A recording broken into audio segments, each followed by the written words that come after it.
All right, we'll go ahead and call the meeting to order, Monday, May 2nd, 2022. Roll call. Creener. Present. McConnell. Present. Fortune. Here. Buska. Yes. Carmen. Present.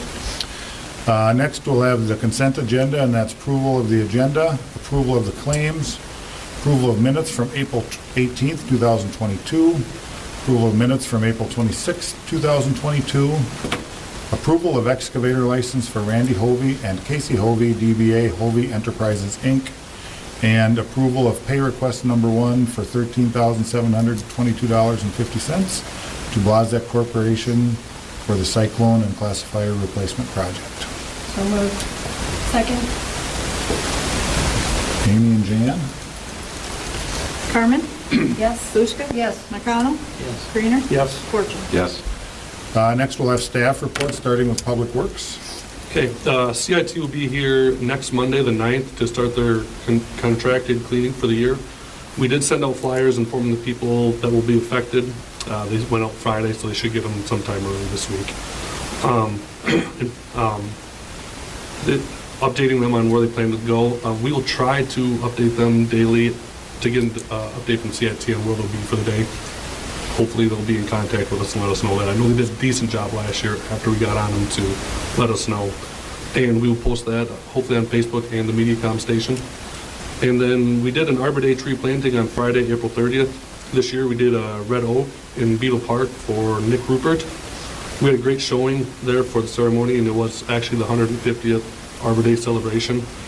And we also plan to start the boulevard trees in the next couple of weeks. And we still have some trees available, so if anybody's interested, please contact us here at City Hall. And as far as that curb and gutter project on 5th Avenue Southwest, I was able to contact Janet, Jamie, Rusted, and they're on board with doing a shared project with us. And I called Brent today, and they said late summer, early fall for that project. Okay. All right, thank you. I have a question. I thought I saw CIT down on Highway 9 one day. They were here doing repairs from last year's cleaning. Next is police report. Tim? Nothing too crazy to report on the April report. Officers have been busy doing Eddie Eagle program at preschool. We've completed that at Notre Dame. We just have to finish up this week with Cresco kids. And the officers were at prom and got to enjoy some activities there. Yep. So they did the bull ride and some jousting. So the school really enjoys the fact that the officers have been coming up there quite a bit lately and spending time with kids. New officers are doing well with the department, so we'll probably try to get them in here maybe the next council meeting to get their oath. Sure. Yep. Other than that, we're just waiting for graduation to come here and summer to start. Perfect. Thank you. Next is administration. WHKS will be here Wednesday. We're going to talk about the downtown streets sidewalk project and the 7th Street project. And Brian Midtus will be here tomorrow for me to sign up for the new life insurance policy that we approved for the July 1st contract. We got a letter today that said we were denied application for the downtown housing grant. That was the Dan Evans remodeling. They said they had so many applications, so we were not awarded that one. Okay. Busy working on budget amendment, and the pickleball quotes, request for quotes went out. They are due the 12th, so on May 16th, hopefully we'll have some quotes to review and possibly award a contract. All right, thank you. Any committee updates? The only meeting I had was the fitness center, which, and the only part that was interesting is they've kind of backed off trying to do their $1.5 million project and going to piecemeal it now, doing so much at a time. Okay. Anything else? Any comments from the audience?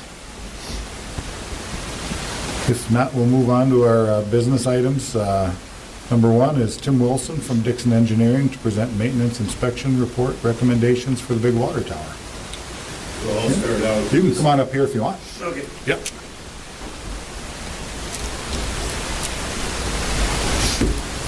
So this is Tim from Dixon Engineering. We met 3-4 years ago, I think, at a CU training in Okoboji for our fall conference.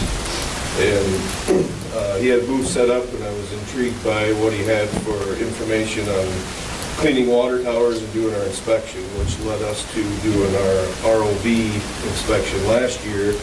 And in my opinion, saved us a lot of headache and a lot of wasteful water, to where when we normally do inspections, we have to drain the entire water tower. And with this ROV system, they come in and do a video with the water still being in the tower, and it worked out really good and it was very cost effective. So with that said, when they did that, they also did the inspection list and an outline for us to share what we need to do in the future, which we know some of those items were painting and a few other things to keep up with the DNR requirements. So Tim's going to take over and share with us what he's got. Thanks, Drew.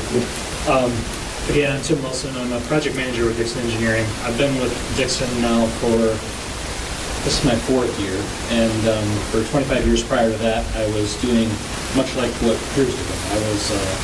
I worked in drinking water utilities, so I'm a public water supply operator as well, and that's really my background. I've worked almost my whole professional life in Iowa, and I kind of enjoyed making the switch. Started following my wife around for her career instead of her following me. So that forced me to change and do something a little bit different, but it kept me firmly planted within the water sector, which is what I appreciate the opportunity to be able to do. Thank you very much for the opportunity to come speak to you this evening. I thought it would be beneficial. I know maybe some of you have seen our inspection report, but maybe some of you haven't. So I brought one for everybody. And we can kind of work through those a little bit. I don't want to spend a lot of your time going through them page by page necessarily, but I do think there's some of them in there that might be worthy of a little bit more attention.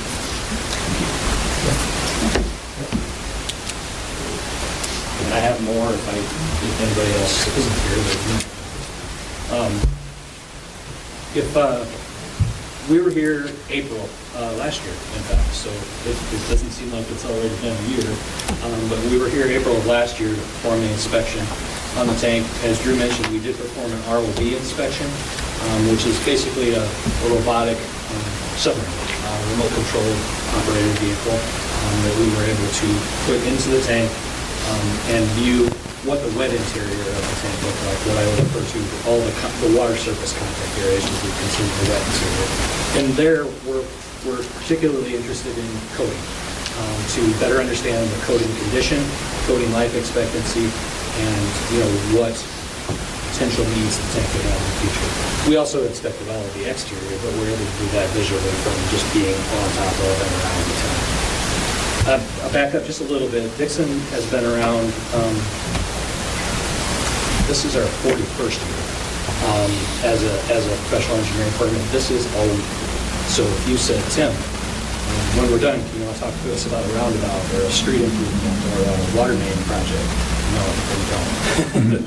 all we do are coding and structural inspections for water tanks and towers. That is the little niche that our owner carved out 41 years ago, and I admire his entrepreneurship because it's work. So if I would just trouble you for a second, what I'd like to do is just show you kind of the basic layout of our report. So if you just turn right to page 1. The items, we always put the conclusions in the front because that's what everybody's the most interested in. So we put the conclusions in the front, and immediately we're drawn to speaking of the coating system and the coating that is on the tank. From there, we have immediate recommendations for work that should be taken care of immediately, and those types of things, they're very simple, and I believe probably Drew by now is backfilled. One of the foundation legs had an area that had kind of washed out around it, so it just required more dirt to just help support that foundation. And that's kind of where we tend to to put out the simple things where typically that type of work can be addressed in-house and items that can be addressed there. After that, the recommendations or work to meet IOD&R requirements. Of course, IOD&R has a lot to say about your water tank and your tower and the requirements that they have in place. So we noted those, and I believe there were just the 4 of them there. In regards to the overflow pipe discharge, to move it up a little bit higher off of the ground, gasket on the wet interior hatch, the ladder. The ladder comes down technically according to 10 state standards, which IOD&R's design standards are.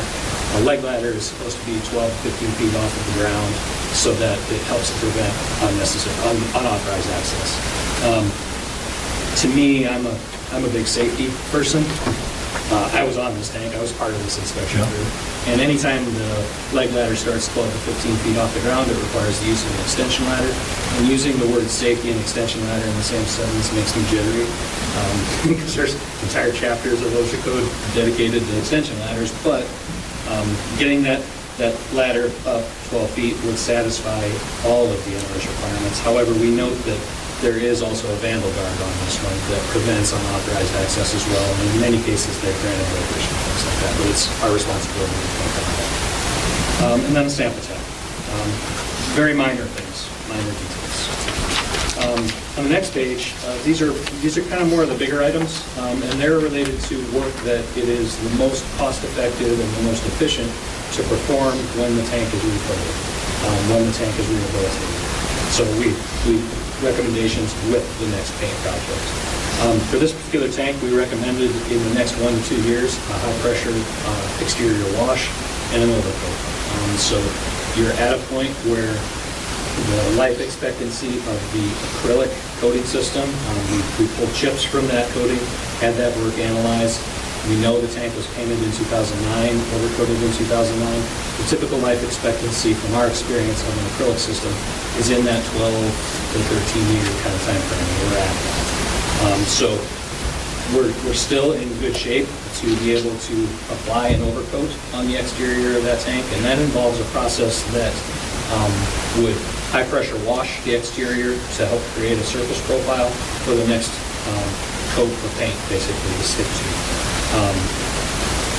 And the cost, our estimated cost associated with that. Again, these are 2021 numbers, so there may be a little bit of deviation in that, but for the most part, those prices, we've seen them go pretty solid into this year as well. The next item there relates more specifically to the interior coating, that wet interior coating that we investigated with the ROV unit. And that coating is in rather good shape. From a painting in 2009 till now, it has done quite well. That coating is an epoxy system, which is much better off for abrasion resistance. And by abrasion, I'm talking about icing primarily, that you'll experience in the wintertime. That coating has held up well. There are failures, but nothing so extensive that requires that wet interior to be repainted at this time, provided that the installation of the cathodic protection system takes place. So having cathodic protection in there will protect the areas that are already, the failures that already exist where there could be corrosion. Basically, the cathodic protection would sacrifice itself rather than have the interior steel be impacted. How many years do you think that's good for you? If we do nothing now with the interior? If you install the cathodic protection system, we see typical life expectancy Never mind. sorry. We see typical life expectancy in wet interior coatings to be 25, 30 years. So that one will get you a little bit further down the road if you're able to install the cathodic system to help protect the failures that are already there. Go ahead. Well, I was just going to state, I don't want to go through all of these line items, but I will talk as much as you like. But the items that are here, this is our recommendations, which is followed by the narrative that supports each one of our recommendations. If you look at just the structure of the report, which is then followed by the actual field inspection report form that we filled out while we were on site, which is then followed by the pictures that support our recommendations as well. And the point I was going to, and then I will answer your question in a second. The point I was going to was When you look at the pictures of the wet interior of the tank, the bulk of the failures are at the roof and above the water line, which is that kind of vapored area where you've got constant moisture and air contact. And so like the roof support rafters and things like that are where we're seeing the failures, but they're not extreme. And the cathodic will not protect those areas. It will only protect the areas that are below the water. But those are the most important ones. So keeping that in mind, there will be a future need of that interior improvements. But with the installation of cathodic, we'd be able to go further up. To your question, I'm sorry. Does the sacrificial anode or any other part of the cathodic protection system release anything into the water? It does not. And there is, to draw that portion to our recommendations, if you turn to page 8, there is, at the very bottom there's cathodic protection conditions, which this tank currently does not have, and then cathodic protection recommendations, which further explains how that system works and what it does. Basically controlling the water to tank potential and putting it in a situation where the anodes that are there, which is primarily, I think we listed them.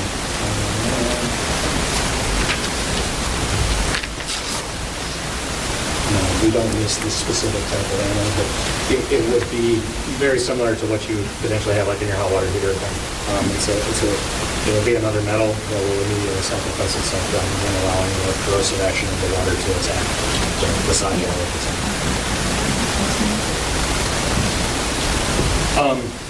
Going back then to page 2, the rest of the items, those are what I would probably call the bigger ticket items of our recommendations for the expense-wise.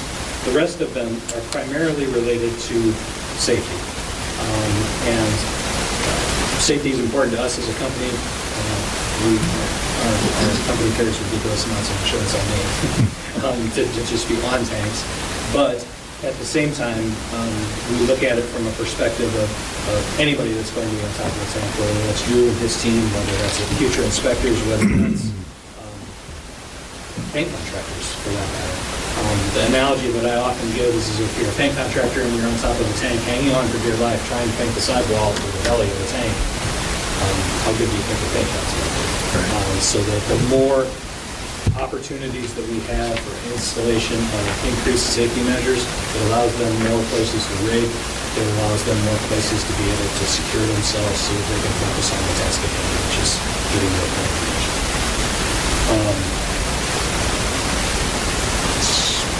Specifically, I think one of the other larger items here is the circular, the roof handrail, and then rigging couplings. Those are maybe some of the larger ones, and then also the step-off platform. By a step-off platform, if you turn to, I won't unfortunately have a picture of one for you, but I can maybe give you an idea of what I'm talking about. If you look at picture number 30 and picture number 29, picture number 30, and picture number 31. The way you currently access the roof of your tank is to climb up that leg ladder, get to the balcony, and then make your way over to the sidewall ladder to access over the roof. And what you do is you climb up that sidewall ladder, and when you get to what we refer to as the knuckle, basically the top portion, that ladder bends over the roof and then makes its way to the top. The problem with almost every brand of fall protection equipment and safety equipment is it is not designed to climb horizontally. It's only designed to climb vertically. And really, I don't have to too much of it. But when you're getting over that knuckle, you're humped over, you're connected to your safety equipment, and it really doesn't want to work. It doesn't want to operate so that you can get stood up. What we recommend on tanks like this is that you have a straight vertical climb from that balcony up over the sidewall, and then a flat platform where you're able to walk safely to the middle of the tank, which is then inside the roof handrail, which would be roughly, if this circle continued, the circumference of that on top of the tank. That provides a number of different things. Structurally, it provides some additional support, places where contractors can rig, to be able to paint the roof and the sidewalls going on the side. It also provides opportunity for antennas. If you have antennas mounted on the balcony railing, typically we like to see those relocated up to the roof because one, it's safer, they're out of the way, they don't encumber the path of the balcony. And two, most of the antenna providers prefer to be up there because they get better coverage. Whereas if they're on the balcony handrail, they're only pointing one way out of the conduit. Right. So those are our reasons for that. Who's on the roof now for antennas? The LTD broadband? That's one of them. My Energy. I think so. The farmers. There's some, they're like ham Oh, radio That operators. big, I followed that roof out there. okay. And yeah, like picture number 26 shows a radio mounted to the Oh, yeah. mounted to the balcony handrail. I'm not sure what we show any others in pictures. It allows the opportunity to get those antennas moved off of that balcony handrail up to the roof. And it just ends up being a safer place for them to be. And most of the providers prefer that.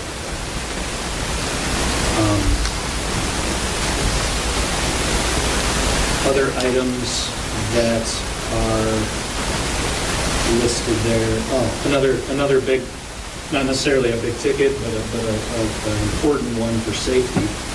Number 14 at the very bottom of page 2 is a 30-inch diameter hatch in the riser.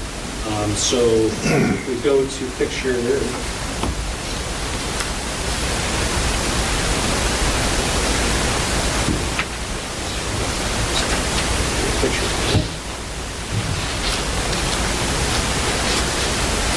picture number 3.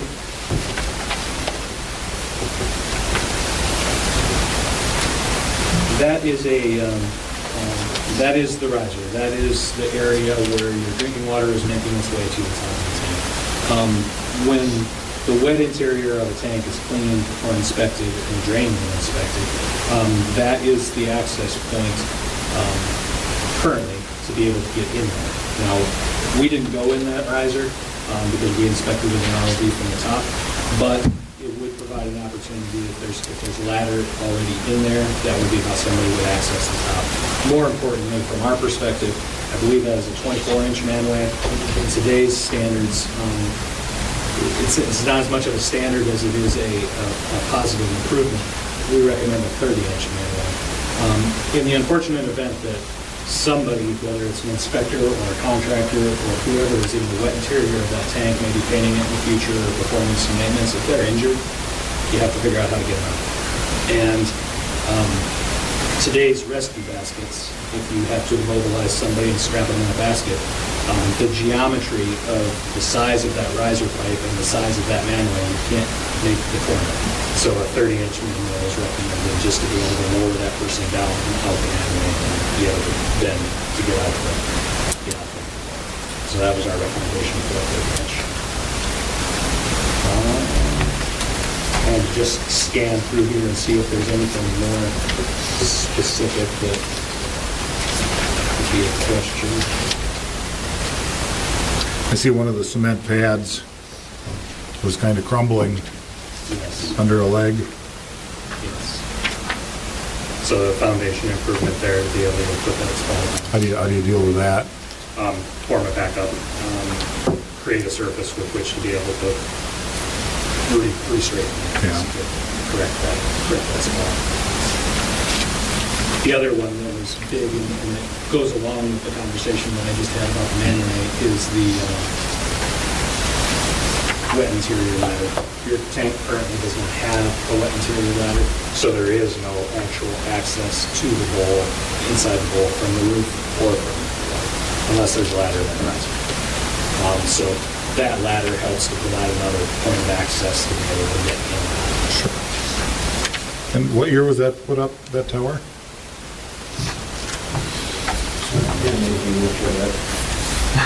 What's that? I said you're gonna make me look bad. No, that's all right. If it's in here, that's fine. Don't worry about it. Okay, don't worry about it. I Gotta just be think- early Oh, seventies. no, it's not. You're constructed unknown.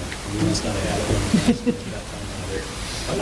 Many times they'll have a name plate on it, Right, but this one, we didn't see. no name. Or If you had to guess, Or if it did, it got painted over. right, if you had to guess, I mean, 50, 50s to 70s, somewhere. probably in the newspaper somewhere back then, I suppose. Yeah, I would guess, yeah, around the time that 3 was in construction, or shortly thereafter, it was 65. So, yeah, Drew, how often do you and your guys go up there? not really. Not very. And personally, I don't want to go up there. Yep. There isn't a lot to hang on. You know, we don't have the safety equipment. No fall protection, right? Yeah, zero. Yeah. And, you know, and that's the other thing, and we find that a lot, with a lot of communities that we perform services in, either, they don't fund, and for perfectly good reasons. Yep. Usually your insurance. Right. Is what dictates that. So we fill that gap, to, you know, provide other types of inspections or other work that's necessary, as, next week, we'll have to get you remediation on some of these towers. Because Oh. it doesn't run, Oh. their lights on. Happy to do that. Those are simple things, and we carry the insurance to do it. So, Yeah. So any of the issues here that need to be addressed, does your company fix any or all of those, or? so that's kind of the next phase of what you had in front of you there. Before I get into that, I'll just make sure, did anybody have any other questions on the report? We don't know if there is a ladder in that riser, in that 24-inch opening at this point. At this point, I don't have any information. You don't know. It was pretty standard for there to be a ladder there, but depending on the age of the tank and the condition of the ladder is quite frequently another challenge. Whether or not it is held up well, if the coating on it is in good shape, then it's would help to protect it. And that tube's full of water all the time? We won't be able to investigate that and be done. Good.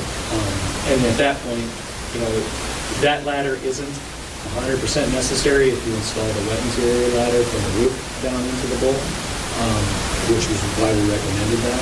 But if that ladder is in existence and it is in good shape, that's absolutely an asset to have that too. Multiple points of access proved to be pretty beneficial, particularly then when that riser is painted, because that whole interior of that riser will have to be prepped and painted at some point too, like it was previously. So,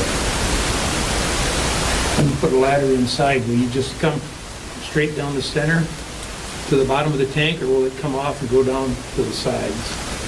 it'll come off the wet interior access hatch for that tank if, for example purposes, if we made this a circle, which was the top of your tank, the vent, which is also important, is in the middle. Okay. The wet interior access hatch is off to the side. Provided that hatch in that platform area that's there, that it can support a ladder going to the bottom, and be far enough away from the sidewall, which it appears to be, it would just go straight to the bottom of the is where it has been set. And that's giving, like I said, either an inspector or a painter access into that wet interior of the tank. There was sediment present in the bottom of the bowl, and not an extreme amount, but there will come a day when that will need to be washed out, which is part of services that we can provide also, but that's access to get in. Without knowing if there's any ladder in that riser, we don't have a way to get in there to do that. So.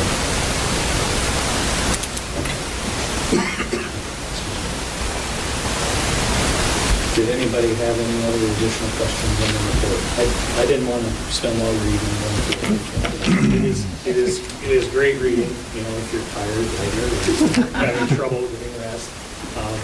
But what we try to do with them is be as thorough as possible as far as presenting what our recommendations are to help you prioritize the work that needs to be done. With each of the recommendations that we in those first couple pages that we talked about, again, the next section is kind of the narrative that supports those and further explains why we recommended what we did, along with timeframes associated with that. So.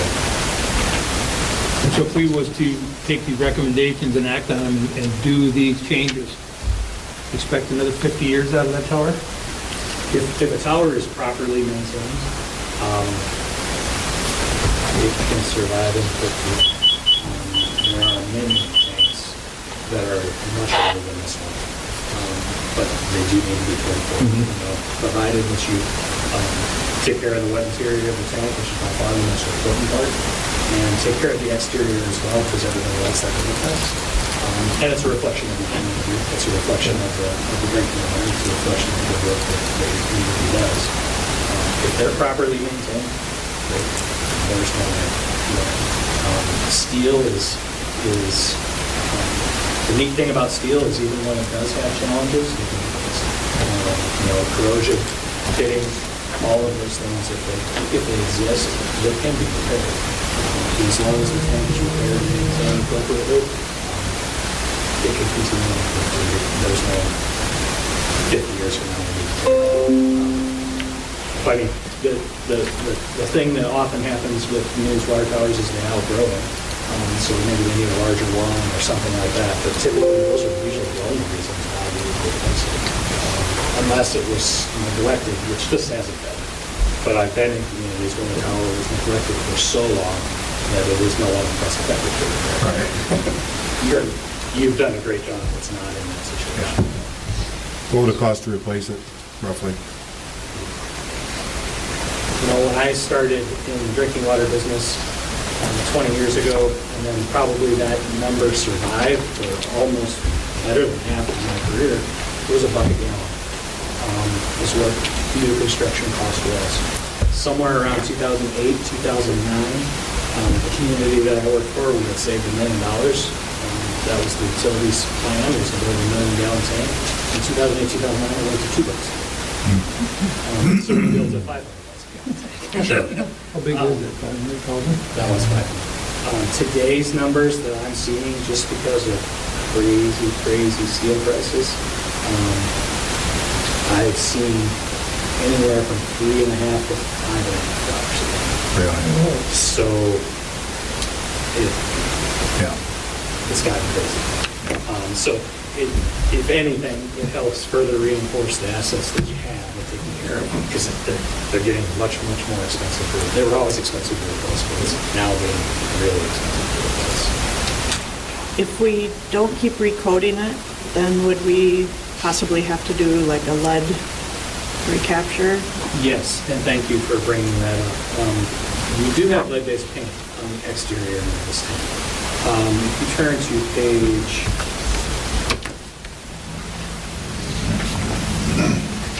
it's immediately after page 15. We took paint chips from the exterior riser on this tank and found 0.18% chromium and 0.52% lead. Both of those levels will require when those coatings are removed.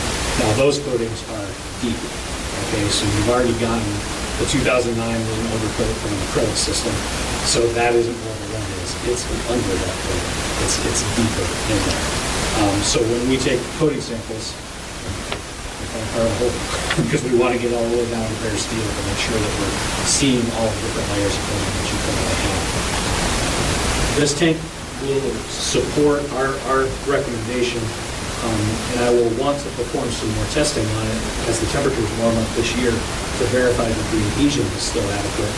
But our recommendations from last year were that this tank will support another overcoat, which will get you another 15 years down the road. But that allows you the appropriate amount of time to plan to deal with that, because that will drive up the cost as well. When you reach a point where the tank can no longer be overcoated, it needs to be blasted back down to bare steel. And then all of that waste coating that comes off, particularly that which contains lead, will have to be remediated. And that just falls into the cost of the project. But in its current state, you're not necessarily, I don't want to call it kicking the can down the road, but you're extending the life of the existing coating and getting another 15 years to allow you to plan and budget for what it's going to do. Do you think only one more overcoat, or? I never like to go too far out, only because, you know, when we recommend an overcoat, what we describe here, and if maybe I can even point you to that part, I'm not gonna read through it, but when you go to page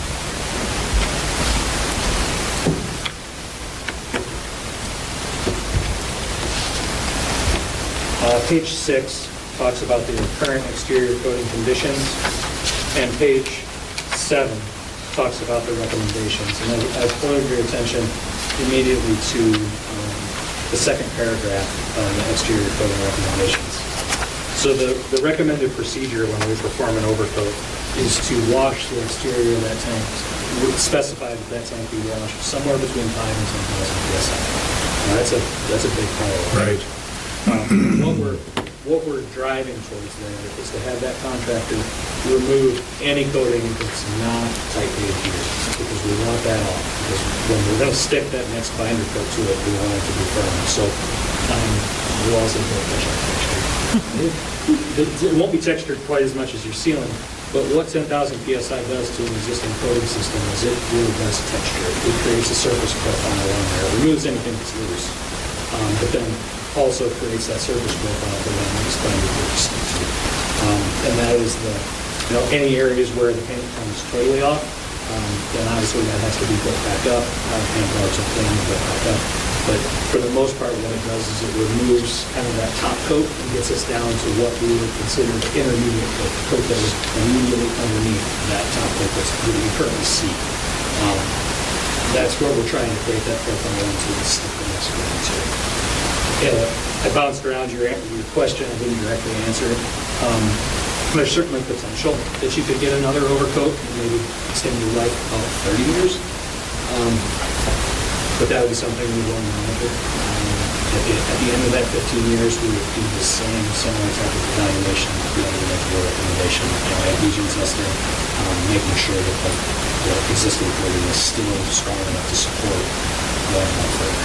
The magic number for dry film thickness on coating on a tank for us is once you get up around 40 mils, you're kind of at a point where there's so much weight in that existing coating that you don't want to stick more to it because it's just more weight you don't want to adhere itself or don't want to put away. Because you're relying on that very first paint, that very first primer to hold it to the seal. And once you get thick enough, it's just a lot of weight to help support it. They have to capture any of that, or they just hang off the side and power wash it? Do you have to put a curtain around that at all, or? We don't typically with an exterior overcoat for the wash. There will be paint, but it won't be the same degree that you would have with blast and capture. When you go to blast, for sure, until totally contained. But with a power wash, yes, there are flakes. Yes, there are chips that come off and are removed, but they will typically fall flat.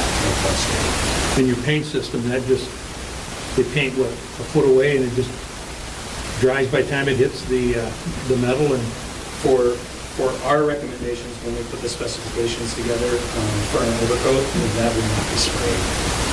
That will all be roll rusher. okay.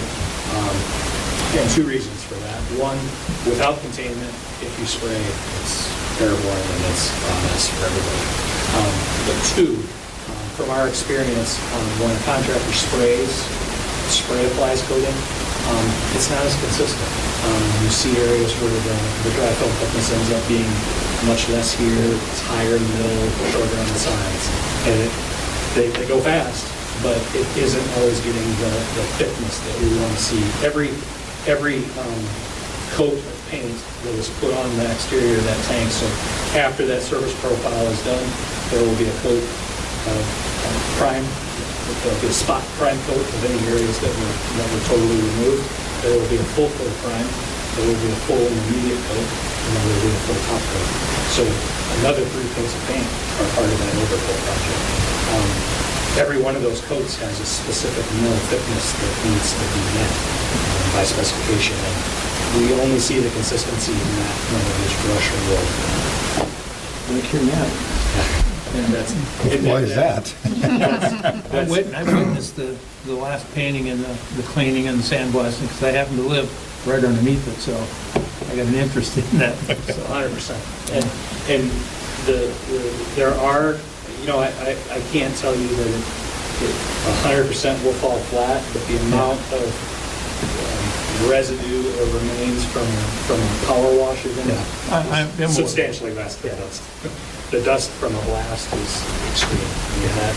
Even when they blast the wet interior of the tank, because to backpedal a little bit, one of you asked about the wet interior of the tank and what the life expectancy of that coating is.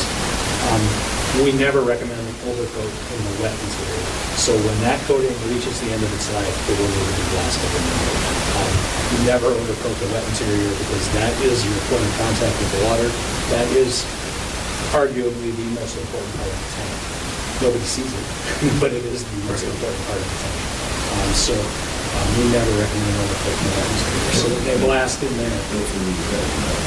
Yeah, that's 2009 when they sandblasted it the last time. Yeah, and if they, in the wet interior, if they didn't keep those hatches closed and find a way to evacuate that dust out, air handlers, there's lots of ways to do it. Yeah. Leaving the hatch open so it goes out isn't. Okay. Okay, if that's it for the questions there, I can take you maybe to this next document. And I believe this was in your packets. And this was what I supplied to Drew, his request for what our services entail. Just a little bit more about Dixon that makes us maybe unique from some of the other folks that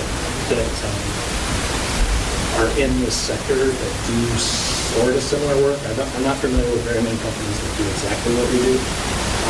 But we don't paint. We do not paint. Part of the deal when our founder founded this company is he had worked in city government and he had worked for paint contractors, and he saw kind of a niche in the middle that said there needs to be a third party that's evaluating the work that the contractors do and representing the city, representing the city's interests rather than the paint contractors' interests. So the proposal that I put together is listed there in that second paragraph for our professional service agreement. We would provide the technical specifications for the work that's involved in our report, as much of it or as little of it that you want to see. And then also all of the front-end documentations and everything to get you through bid. And then also help to bid the project. Because of our longevity in this industry, there's over 100 paint contractors in our database that we send bids out to. Plus, the project of this nature will also be publicly bid. But it would provide you good exposure to paint contractors from across the country, honestly, that come and will perform this work. I came here tonight, I left, I was in a pre-construction meeting in Mason City. The contractor there that's working on their tanks is from Cresco, Texas. So it gives you greater exposure than the 2 or 3 Iowa contractors that I know that paint. They'll still bid, but it provides an opportunity for a bigger net, so to speak, to draw in bidders. So the technical specifications, the bidding and contract documents, and the opening. The other item that isn't listed there that I would do it because it's part of the technical specs from our perspective is to come and still validate that the tank is a good candidate for an overcoat with on adhesion testing. When we were here in April last year, the weather was about like this now. It was chilly. And that adhesion testing, we like to do that when it's warmer. The cold temperatures don't always give us accurate results. So I think it even says sprinkle that day, and it's another double whammy. It's hard to do when it's wet, and we don't really want the steel tanks to get cold either. So I would come back July, August kind of time frame and verify that adhesion testing. And these documents then put you in a position to be able to bid the project, get it out on the street, receive pricing for the work that's recommended or that which you want to proceed with. Again, the items that we listed there Not all of them are required. You don't have to do some of those safety improvements, but the best time for our experience to do safety improvements is when you're doing this type of a project, because it's going to be the cheapest.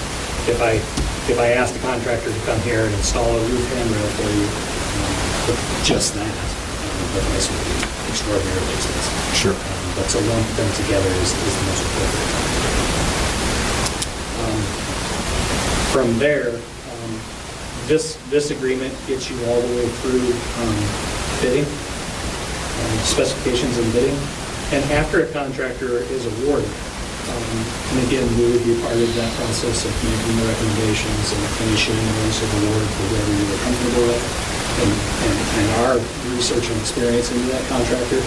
I would then seek to amend this agreement to include our on-site observation services to basically ensure that you're getting what you pay for from that contractor and make sure that they're following the specifications. That is the meat of the work that we do, to ensure that if you're going to spend the kind of money that I estimated, you want to make sure you're going to follow it. Sure. If we go out for bid for the whole, everything you recommended, all 14 items or whatever, could we then, if the total price is too high, could we then remove some of those from the Absolutely. project?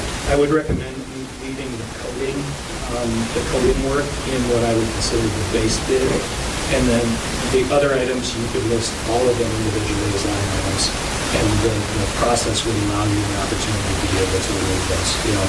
And I could make recommendations based on what I see too, because that's how we always do it. It allows us some flexibility to say, contractor A is, for whatever reason, really high on this line item, and it doesn't make sense to pay them that kind of money to do it. By doing it, it also requires the contractors to be honest with their bidding, promotes honesty with their bidding. Not that I don't want to think things dishonest, but promotes honesty within their bidding. They can't pile all of the money in one specific area. They need to be accurate with what they're doing. So, yeah, every one of those other items would be individual.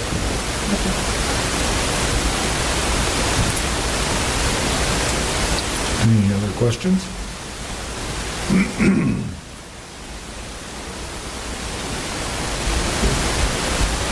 I think I like that idea too. Maybe get a bid on everything if we choose to, and then take some out if we have to.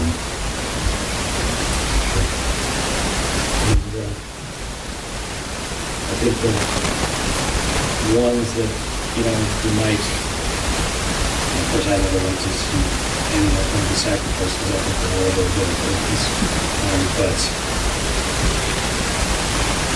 the cathodic I would not sacrifice because that's what's going to protect your material. Exterior overgrowth is the plane of the project. Maybe the manual, if it really came to it, as long as you had because I recommended here a 30-inch riser manual, but also 30-inch exterior hatch, because you have the same problem with the hatch is smaller. If you improve one of them, that's a bonus.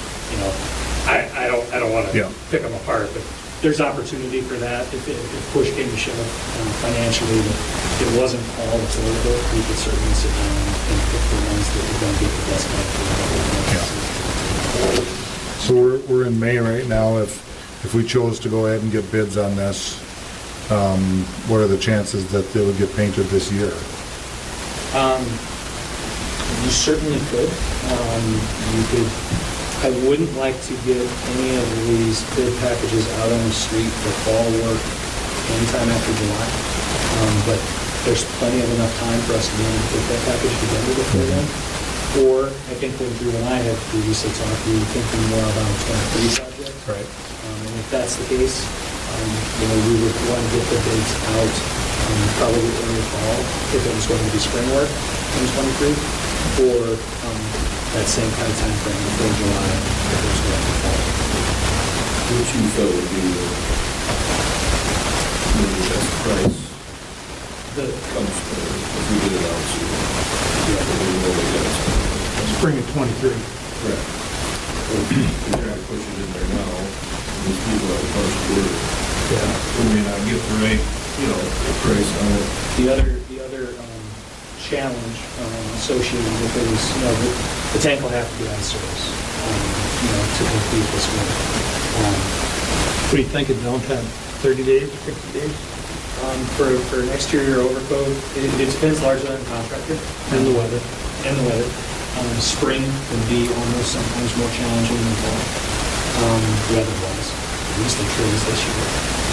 But typical, I would probably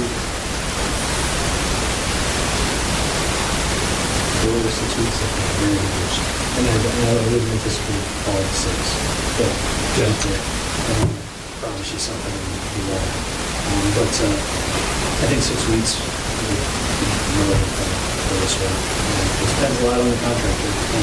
A couple of projects that I've got going now, they're struggling, but they don't have very many people on site, and they don't have all the appropriate equipment. They're dragging their feet, complying with our specifications, so we're having to fight with them a little bit to get them to put the right things there.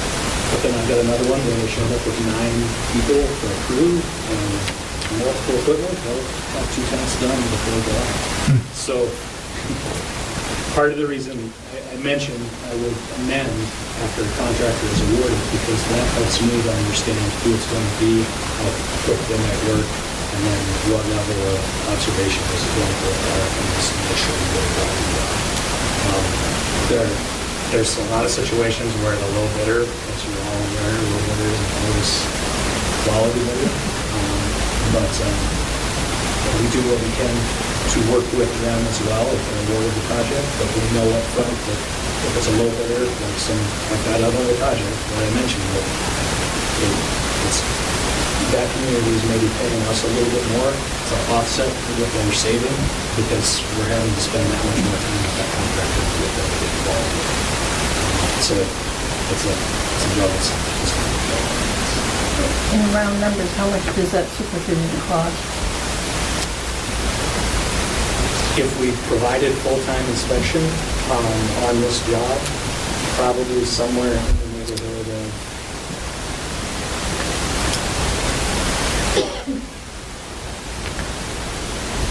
$1,300 so if you do the math quick, then you do $20,000 or $30,000 for very most for us on top of that to take care of that service. But again, I wouldn't hold to that number, because if it's a good contractor that's selected, one that we have a lot of experience working with, they work faster. And if they show up with 9 guys on site, this doesn't take 6 weeks to do. You obviously got preferred vendors, guys that you deal with that can come in and do the job. We do. Yeah, I mean, We do. But public bidding is public bidding, so Yeah. you won't necessarily get them. But if you do, it greatly influences what I'm able to provide for services and what that number is, because I know the quality of work we can provide. They're familiar with us working with them. As a third-party inspector, a lot of contractors will approach you and say, you don't want a third-party inspector. We can inspect our own work. We'll do it. And to me, that's a bit disingenuous. Only because the good contractors that we have experience with, we complement them. We're not there to be an adversary. There's nothing, I won't lie to you, there's nothing worse than being the guy that says, hey, you missed this. But at the same time, the work that they're being tasked to do is incredibly difficult. I mean, it's not simple work to hang from the bottom of this tank and tank it out. Having another set of eyes that is kind of double checking what they're accomplishing, it's much easier for them to correct something that they missed, or didn't get the right milk thickness, or something not right. It's much easier for them to correct it while they're there than it is to have it show up in a warranty inspection and say, well, they didn't put all the coating on that specific spot, or that wasn't the best part. The good contractors that we work with, they're appreciative of what we're doing. Again, it's just another set of eyes. The contractors that don't like us to be there watching them are the ones that are trying, honestly, from my perspective, they're just trying to get done as quickly as possible. And they really don't have your interest in their advantage. Sure. So. Okay. Any other thoughts or questions? Answer my questions. Okay. Thank you very much. Yep, thank you. I appreciate the opportunity. Thank you.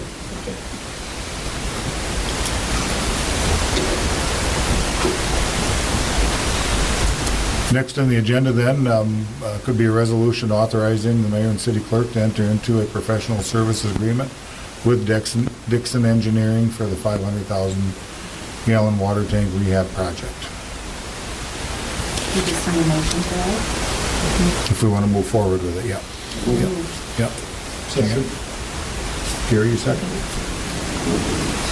Fortune, Yes. Creener, Yes. Carmen, Yes? McConnell, Yes. and Buska. Yes. Thank you very much for your trust. Thank you. Remember, I live right underneath it. So he's got an extra roller too if you need help. I've already got that. That's cemented right there. All right, next on the agenda, Tanner Bruns was going to come to request something from the council, but I don't think he's here. So we'll move to number 4, and that's resolution accepting work for the cyclone and classifier replacement project. So moved.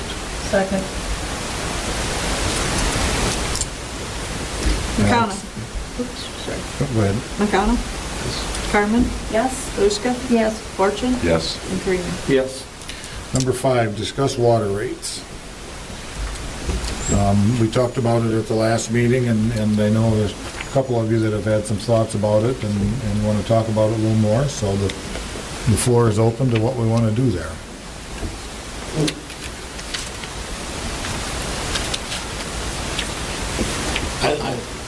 I think that we need to reconsider passing that off to the taxpayer. I mean, how much do we have in reserves? So water, 757,000, and sewer, 1,458,000. But if we do this water tower project, that was 300 Which when, once you add in the extra is like 350 round. Right. So that would take half of our cash balance. The water tower would? I'm sorry? The water tower would, or the, The water tower would take half of the cash balance we have in the water fund. And then we will have to pull, well, number 4 eventually here. Are we set up now with any of the wells to run a generator then? We are at the swimming pool? Yeah, well, 3 has a generator. And if we needed a generator from a farmer or somebody, it's plug it in and away we go, or does it need more wiring? For which one? The, Well, 3's that's already yep, wired. yep, so that's just a plug and play if we have to. Oh, we already have a There's a generator. Oh, there's on generator, site. oh, okay, all right, Yeah. sorry, yep, sorry. So that's ready But to so the go. question, same question about 4. I don't think it's not plug and play. I mean, but it could obviously be hooked up to a generator in an emergency situation. It would take some time, but it can be done. Oh, through that. So I'll ask you. So when we take the big water tower out of service, this doesn't relate to this, but the little one can't handle it, can it? I don't believe so, but I'd have to ask Drew. I mean, I'm not sure what they've done in the past. I think that's what we So- would do. We would run it off the small water tower and then Right. both wells would be running. Oh, So- crazy. Right. for I'm 6 sorry. weeks? We'll be using up some of that solar excess. Yeah. Yeah, for 6, yeah, Potentially. yeah.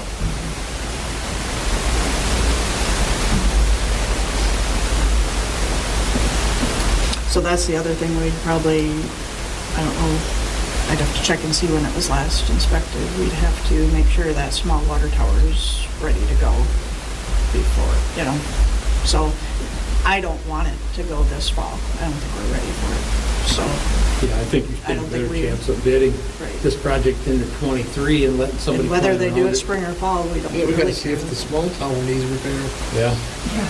We need to get Dixon to come look at the small tower to see if it can handle the load. And I think it was just inspected not too long ago, so I think it's just a matter of, I think the controls is the biggest problem with it, but we may have to manually control it.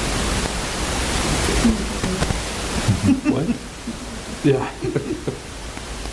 Well, as much as I was a big proponent of the 6%, and I think we need, because we've got big projects coming up, it is a tough year for people.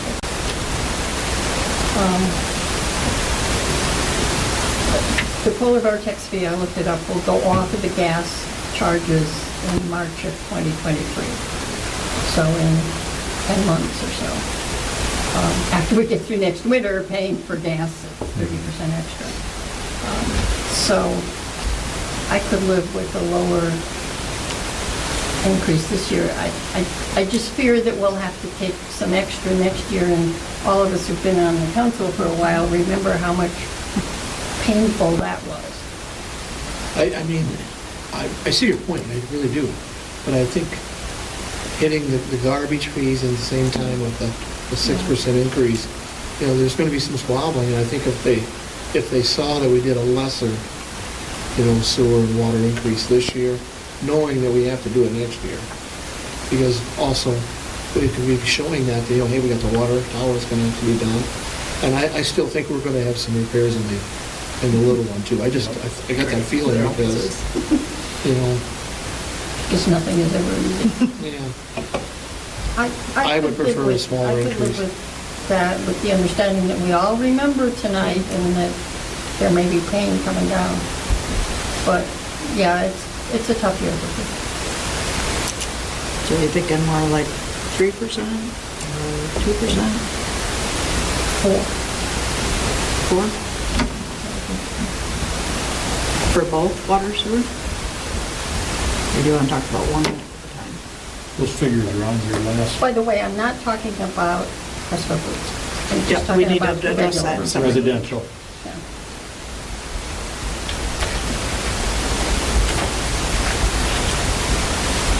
You guys have thoughts on 4%? I don't know where Rich is. I was thinking 3, but I mean, if we have to come up with a happy medium for, what was your rates there? Do you have that in front of you? Or? What, this? No, I mean, I thought you had the rate, what it would be. 4%. So at how much? 4%, you'd increase water from 549 to 571. Here it is, Rich, right there. It's on the, so we're currently at 6%. If we go with that, it's 582 per 1,000 gallons. Correct. 4%, You dropped it to 4%, it'd be 571. 571. In your bottom figure, your projected profit, use the term profit loosely, but your return would be that. That's gross revenue. Yeah. Yeah, before expenses. 65. I'm not sure I buy into the word profit. No. Gross revenue. Did I say profit? Well, projected profit, it Yeah. says. Projected revenue. Because you've got projected revenue, other revenue, total expenses, and I just, Oh, I would- that is on that sheet. I'm sorry, this one, the 581 is projected revenue, but this is my projected profit. Like I say, until based the off next of big budget. project comes along, yes. Right. And that's without the water tower project in there. Projected annual excess or something. But So we had talked about a 6%, it's been brought up 4% tonight. Any other thoughts from anybody? Anyway, we can't just put off raising anything until spring of '23, just asking. Because to go I think you'd be crazy. 6% to 4%, you're, We've always done at least 2%. every year. A few times we've done sewer at 1%, but I think you need to increase it a little bit. I mean, that would be my recommendation, I we have to guess. take 25% anyway. Just like, didn't Decorah just take 20+% because they forget didn't do what it that for was. several years? I Yeah, thought it was 12. I can't remember that right now either, but I saw it, yeah. Yeah. Yeah, it was in the It's paper. painful if you don't Yeah. keep up.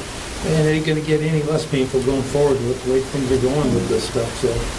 So the difference from 2% to 4% is 11 cents on 1,000 gallons of water. And I can't remember that discussion. Are we always, most people are using more than 1,000 gallons? Yeah. I think yeah. Because our minimum bill is 1,500 gallons, so. So the minimum bill Yeah, goes the up. minimum bill would go from 824 to 856. Yeah. So, So the difference between 2% and 4% is 16 cents on water on the minimum bill and 28% on sewer. Sorry, 28 cents. So 44 cents a month total, between 2 and 4%. So we really got nothing else that we have to worry about. We got water, we got sewer, we got garbage increase. You don't have to worry about tree pickup or any of that. No increases coming there that we're aware of. Any of the recycling. that's all, well, the recycling is I'm talking increasing about the with. curbside stuff where they come up and pick up dead branches and trees. The yard waste, I Yard was waste. not recommending doing Okay. an increase. That's in our control. The capital improvement charge, I did not recommend doing an increase on that either. But that's all council control. Okay. If you want to increase something else on the bill. So 44 cents you were saying with 4%. I think, yeah, something else. That's the difference between 2% and 4% on the minimum bill. I could probably do that. I mean, it's not an easy decision. I mean, we gotta keep a reserve in there. I understand that. Alex, Jan, do you have any thoughts? I'm good with 4%. I mean, we need to do something so that we're protected just in case, you know. Wait, the small just- tower hits us. Well, I mean, we just found out that a water tower went from $2 a gallon to $3.50 to $5.50 a gallon if we ever had to do that. And we've got to, $1.5 million or $2 million stuff right there. yeah, And that's without the engineering cost. yeah. And the issue, we have so many 4-inch water mains that we need to be upgrading our water mains. You know, there just always seems to be something. And with the sewer department, I swear, anytime they have a pump go down or something, it's $10,000 easy. But this is a safe way for us to maintain our balances without, I mean, nobody wants to raise rates or anything like that, but we still have to in order to be responsible, unfortunately.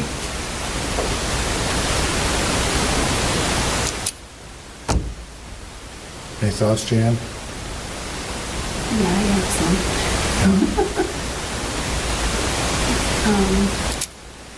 I guess I would have liked to have kept it at 6, just because I know what it's like to have to backpedal and raise it like we've had to do in the past, twice as much one year because we don't do due diligence the first year. I understand there's a lot of extra for people, and I know it's hard. And like you said, we have the water tower now, and we've got other projects going on. But if the rest of the council decides to go less, then I will agree.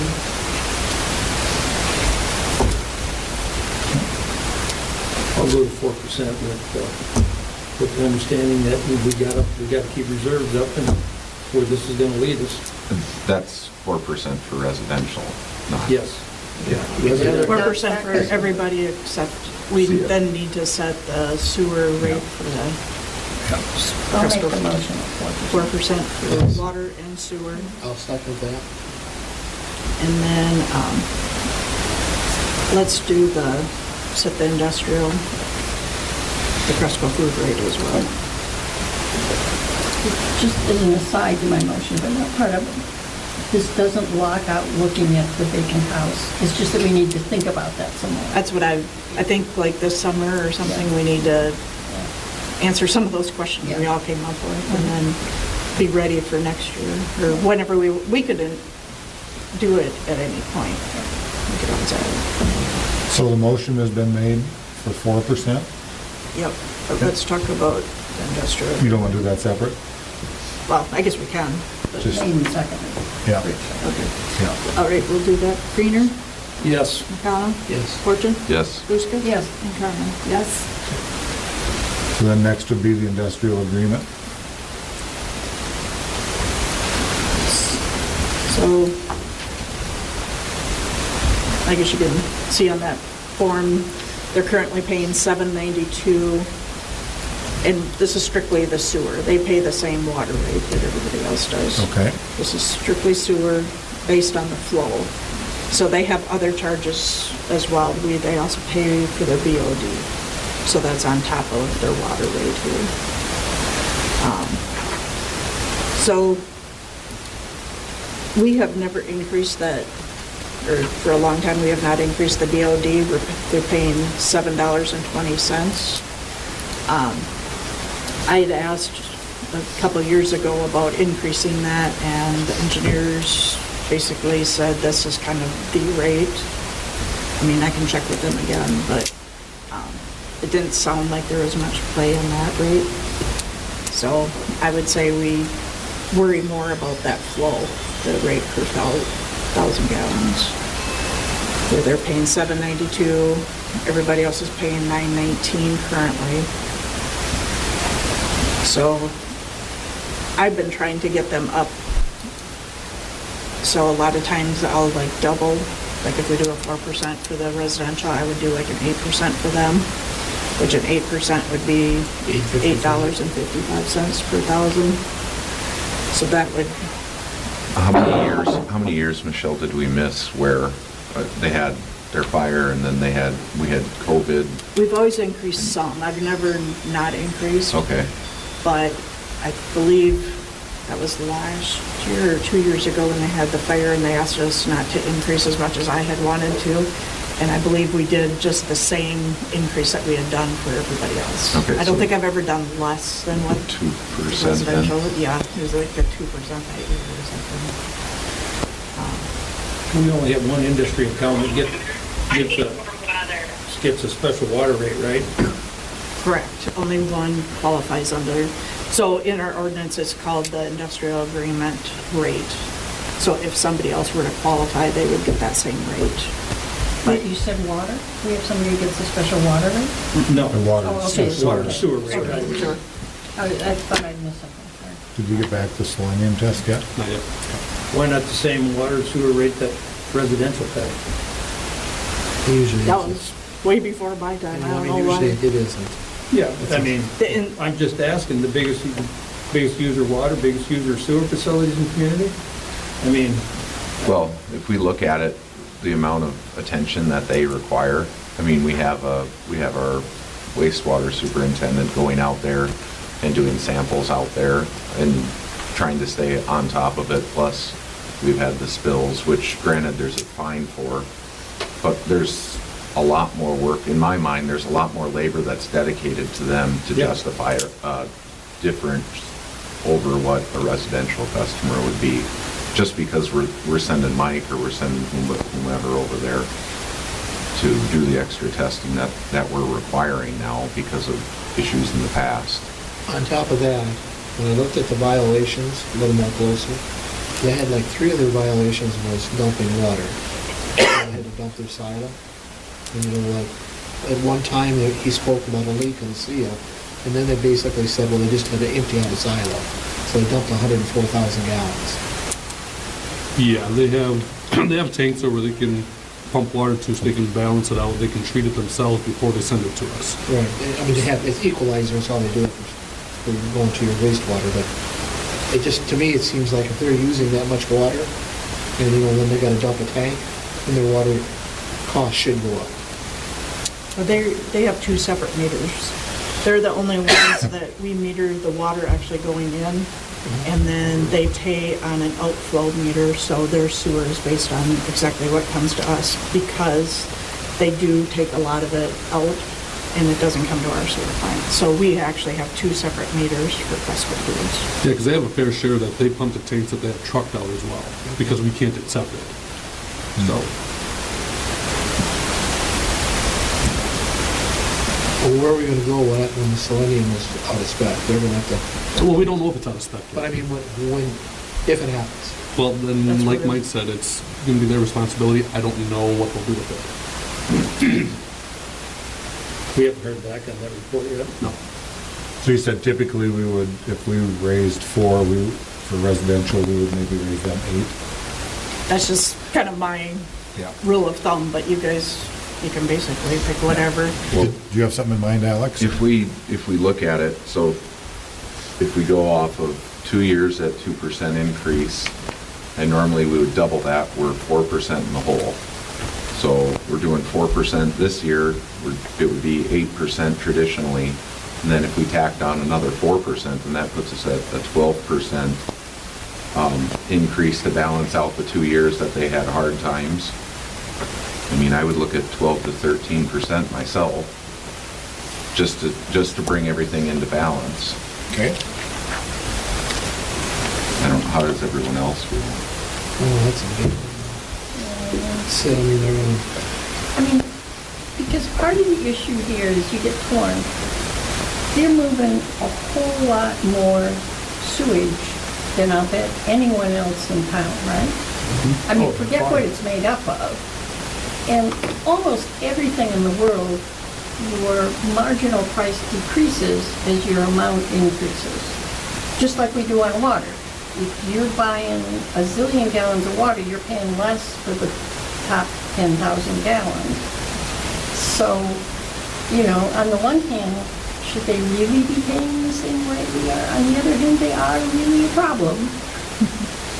Be interesting to know what Walk-On does. Walk-On in Fredericksburg, what they do, because they're in the same towns.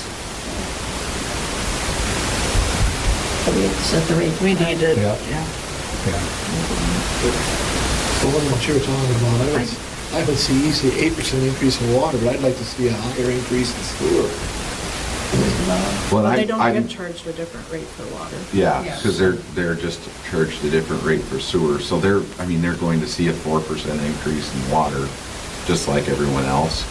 But that sewer rate is really what we're determining. We're not determining their water rate.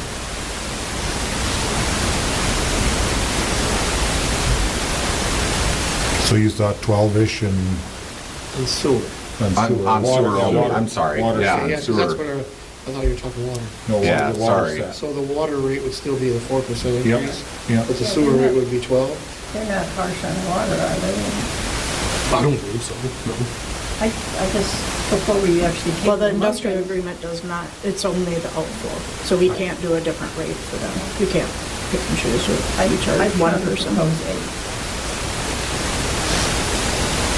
I would agree with 8. 1,200 is too much right now. Although, I mean, if they're out of selenium, I could. That's a persuade whole it to other issue, I think. revisit that. But that's gonna put them in line, 8%'s gonna put them in line with what residential customers are paying for their sewer? No, not yet. No, Not quite. They'll be at 8.55 and residential will be at 9.56. So about $1 less. But And the sewer rate for the residential is based on the number of gallons of water used. Right.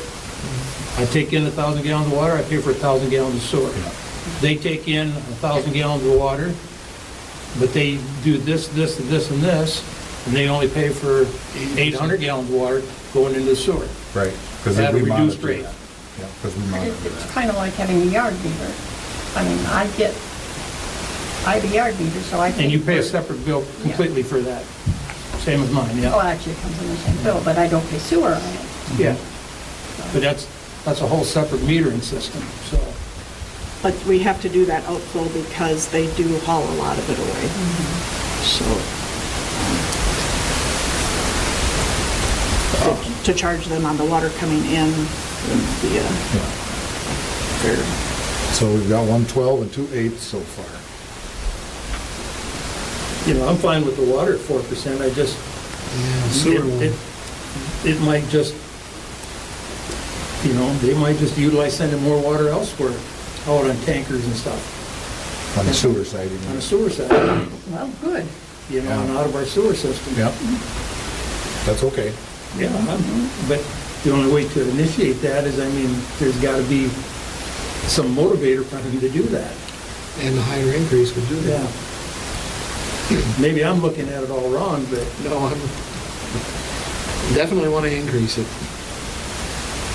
So is Were you gonna say something? I would have no problem with 12%. And sewer. And this has got to be settled? Tonight. Okay. 2 12s and 2 8s. And I guess my question would be is, okay, so they're gonna start hauling stuff elsewhere. What's that gonna start doing to our sewer revenue? You know, you gotta look at that side of it as well. Because I mean, they're a big contributor to our sewer revenue. Obviously, yes, they can be a pain. I understand that. But if they start hauling all of their stuff off-site, it's gonna really cut into the sewer budget as well. $7,000 roughly. Right. A month? Here. What did you say, 50,000? 40, well, Yeah. it's in the 45 to 40, 48. yeah, between 45 and 55,000 a year. Here. What we, just for their sewer charge, so that's not Right. counting what they pay us in water. So you could get a person half-time all year round to take care of them. Roughly.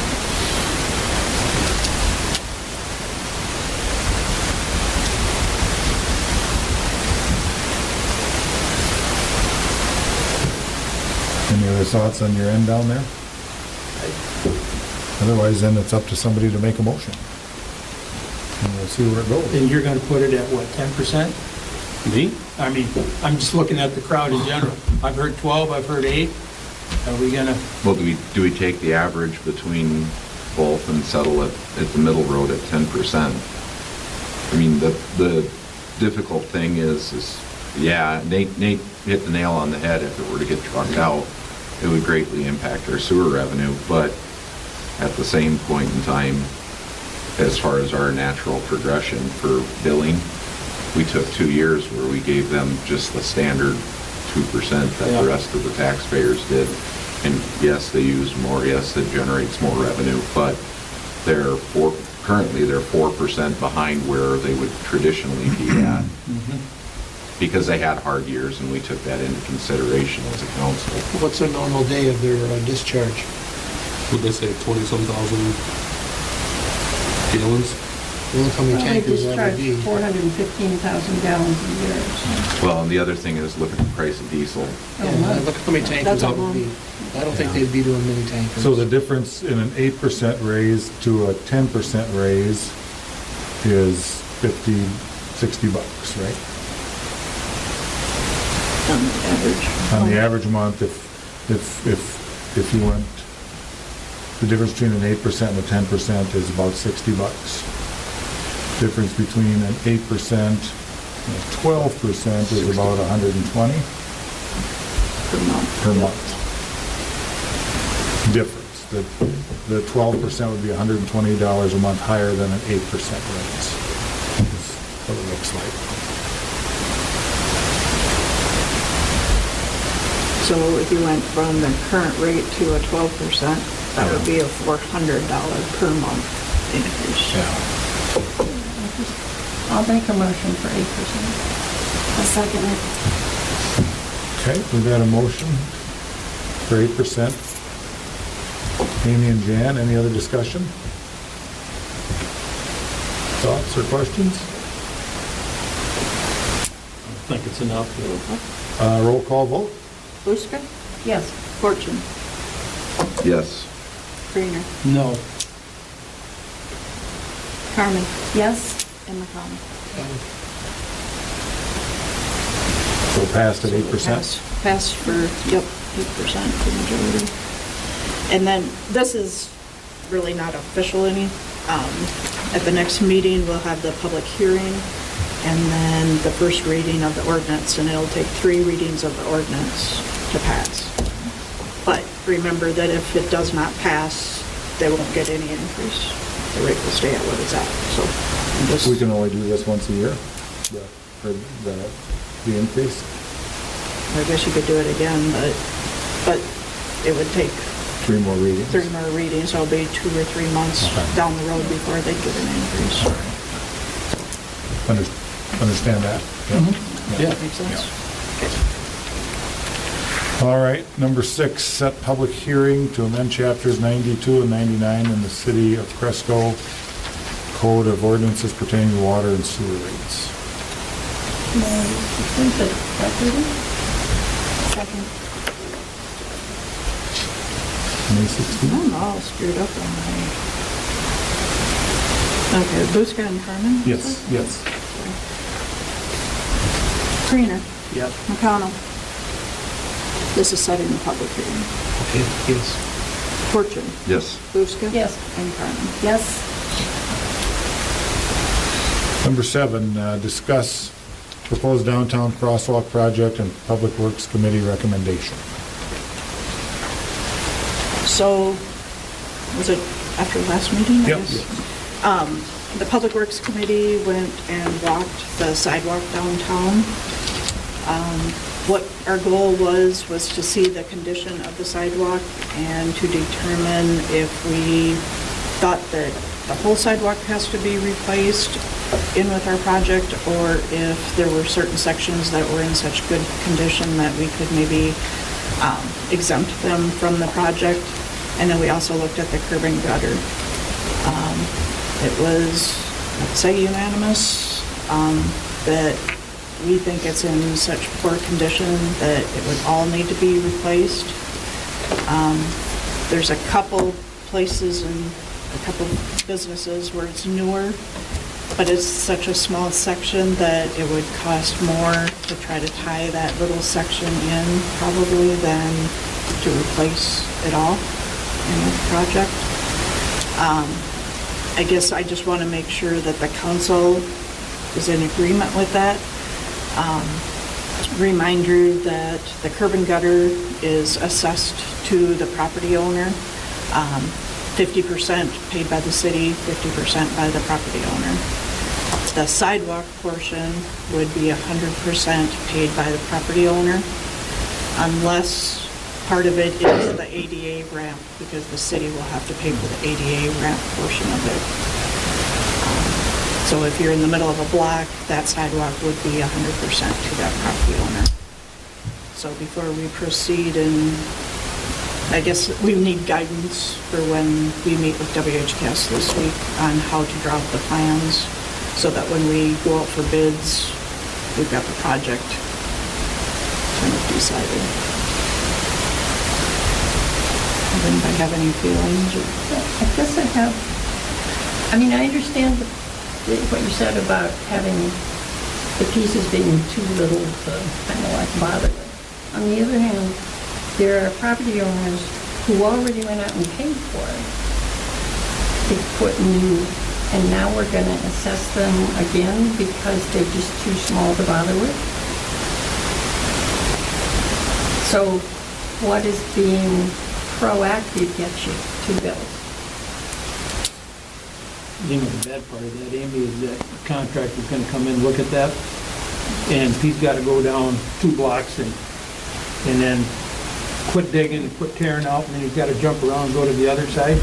You're gonna pick up additional costs there. Your uniformity of the whole downtown project, you know, I agree, but is there any way we can say to the people who put in, okay, I'm just making this up for discussion, who put in new sidewalks in the last, pick a number, 5 years or something, we're only going to assess you half of the new cost. I think we're setting quite a precedent.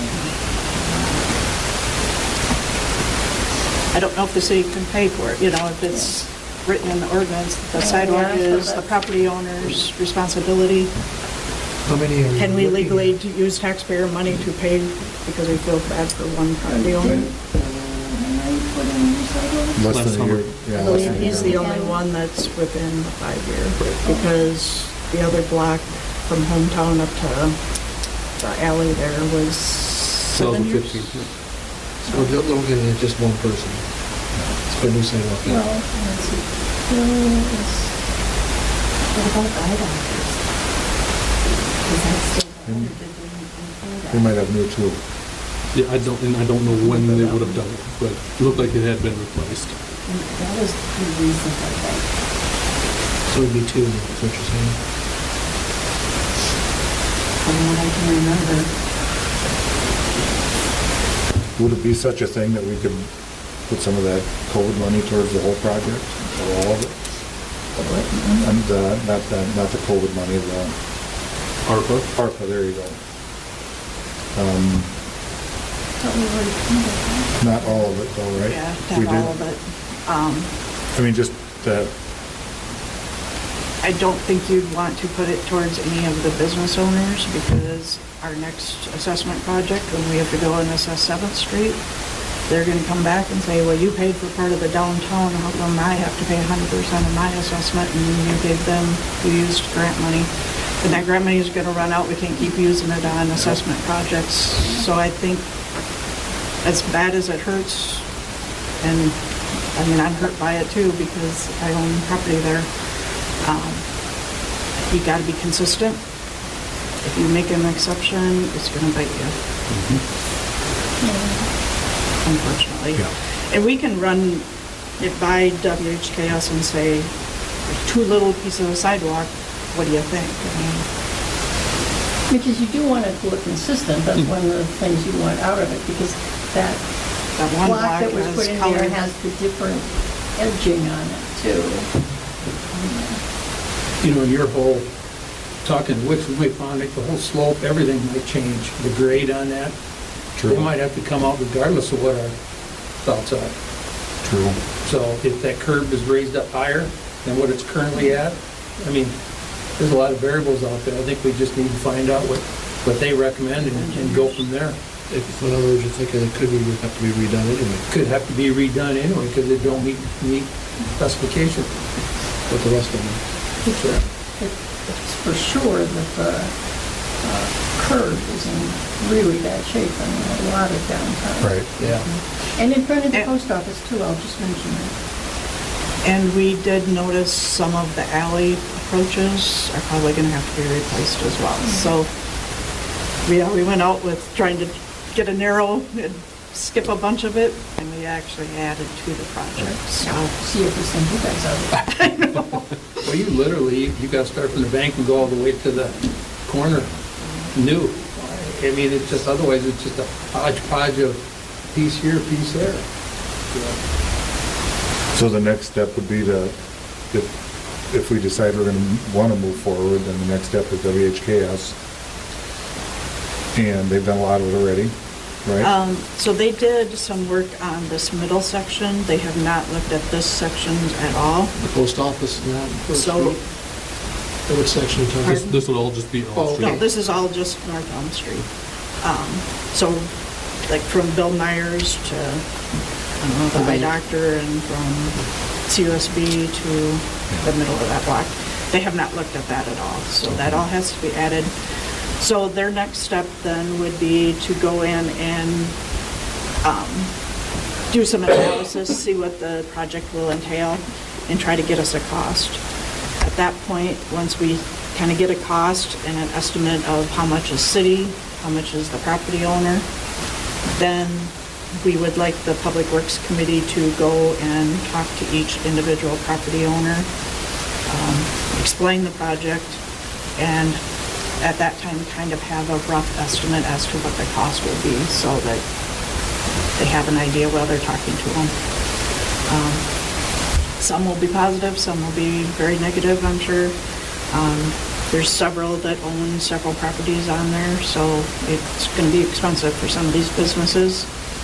And then also the problem of keeping access open while the construction's underway. We've got some Yeah, new why'd you do restaurants just opening up, and then we're going to have to shut down now. The front part of them.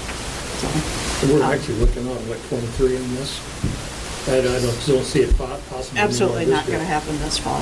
I wouldn't even try to push it. So yes, they're starting to work on the assessment part of the project, and so hopefully we would have that going forward this fall. We go out for bids, I don't know, late fall or early spring, and then, yeah, construction next summer probably. I mean, this might be a dumb question. We got nobody that would be attempting to fix their sidewalk before that, would they? We've had a couple questions, and we have told some people to hold off because this was Which, you hate doing, I know, telling them to because- hold off on the sidewalk when they clearly want it replaced. Right. They know it's in bad enough condition, but you don't want to, if the engineers come back and say, well, no, you should really do all of it, you don't want them to run into this situation like, well, I just replaced it 6 months ago. Yeah, that was my point. Yeah.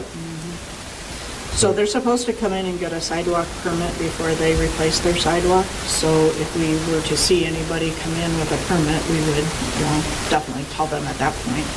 If it's before you guys have gotten out to visit with them, but, yeah, the one sidewalk was replaced and there was no permit, so we didn't have a chance to. Oh, they didn't get one? So then can we offer them a low percent loan? So I have to find out all the legalities, because at one time we had approved using the revolving loan fund to give sidewalk